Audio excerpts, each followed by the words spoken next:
Okay, so today I will be talking about the Volkswagen emissions scandal.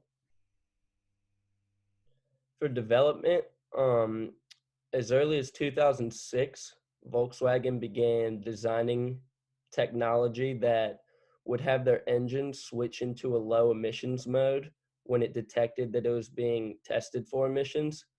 So when it would have to get certified for how much emissions it was giving out, it would basically be sent to a facility where it would detect that it was being tested, and it would switch into a setting which would give out less emissions than it really would in terms of real road conditions.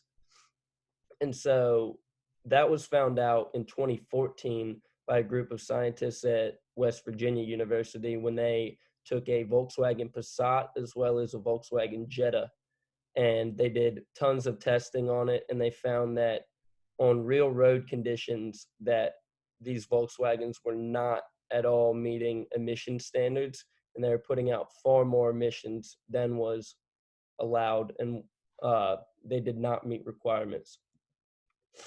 For key players, Oliver Schmidt was a middleman between Volkswagen and clean air agencies who not only gave falsified information and data to those agencies, but also just helped overall to conceal what Volkswagen was doing at the time.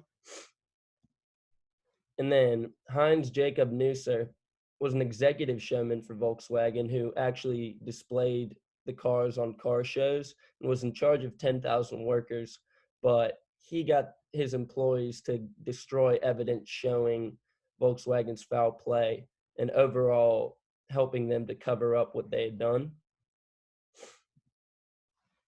Two other key players are Richard Dorenkamp and James Liang, who were an emissions expert as well as a software engineer. And they were the two who especially helped in terms of developing the technology and developing that software that cheated the emissions systems.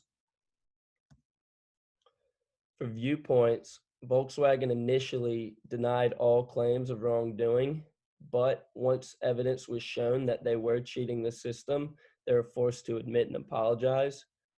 The CEO of Volkswagen at the time, Martin Winkerton, apologized, but he did blame others for it. And he didn't go into detail, but talked about how it was the great mistakes of a few people.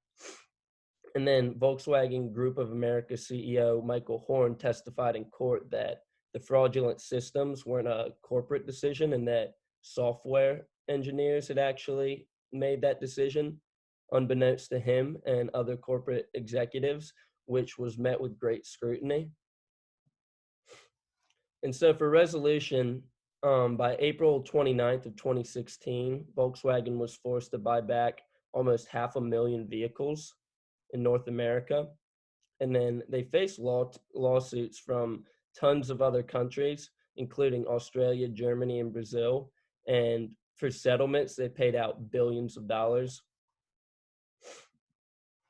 For consequences, first of all, it tarnished their name. They were known as an environmentally friendly brand of car, and many people trusted the vehicles for their emissions that they touted to be high performing but low emissions based. And so when that turned out not to be true, they ended up just pretty much losing their brand appeal. And then their stock value as well as North American vehicle sales plummeted.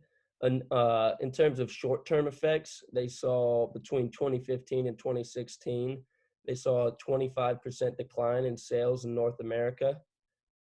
And then they're also, since their technology that they had been using was fraudulent and had been discovered, it meant that the diesel engines that Volkswagen had been using and been promoting were no longer going to be competitive if they had to legitimately meet standards and requirements for emissions. So they've been forced to pivot and focus more on electric cars. And so they can no longer do what they've been typically on, which is diesel engines, and which they've been trying to put into this like eco-friendly ideal.